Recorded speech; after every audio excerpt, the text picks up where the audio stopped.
Днес ще ви покажем един прекрасен човек, когото работи в тази мина за камъни. Сега той ще ви покаже какви рядки камъни е намерил. И здравейте! Аз съм човекът, който е намерил тези камъни. Искам да ви покажа сега едно нещо. Това копахме долу в земята и го изкарахме. И отворихме това нещо и вътре намерихме милиони диаманти.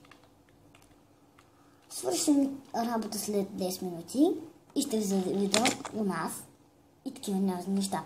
Сега отиваме в камиона ми и ще се върнем докато отиваме до камиона. Здравейте, хора! Стискам палци да не сте видяли тук, защото ни падна камерата малко.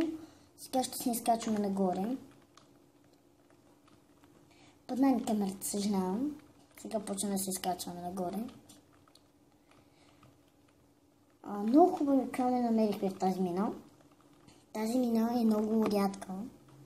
И сега ще дойде онзи човек, който ме представи да ви разказва малко с мен, докато се преберем. И здравейте! Аз съм водещият на това топ шоу.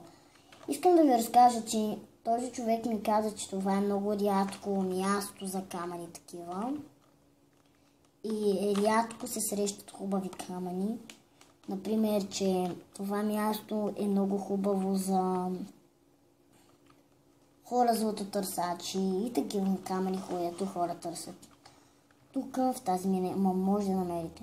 Това е много хубаво да работите миньор, защото ще изкарате много пари. Както знаете, този човек работи миньор 2 години, ако той ви го е казал. Или аз съм ви го казал. Искам да кажа, че този човек работи от тук от 2 години и много добре се справя с неговата работа. Както знаете, че е хубаво да сте миньор, то е миньор. И за него това да си миньор е най-хубавото нещо.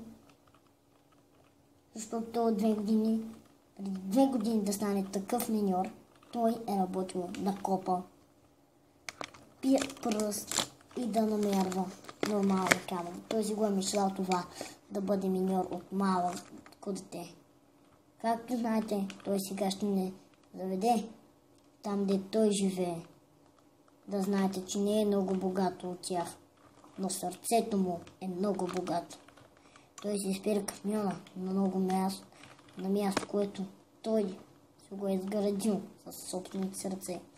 И не е чак толкова скъпа неговата къща. Тя е половин къща. Но сега се връщаме от него. И здравейте! Добре, дано ви е разказва добри неща за мен онзи човек, водещият, дето е направил това топ шоу. Това е моята къща. Знам, че е половин, а тази е цял. Тази сега започнах тази година. И сега ще я правя. И ще я направя цяла. И ще бъде много хубава къща. Докато тази къща, дето ето тази, ще остава да е нормална. Защото не искам да се сменям труда. Този труд на тази къща, дето в момента я постигвам, е много трудно. Тази къща съм е започнал тази седмица. И това стана за 1 седмица. Когато се трудиш, човек може да постигне всичко. Ето така може да завърши и да започва нашият епизод. Епизод номер 1 свърши. Дано ви е харесал епизодът. Човекът беше много миролюбив. Чао!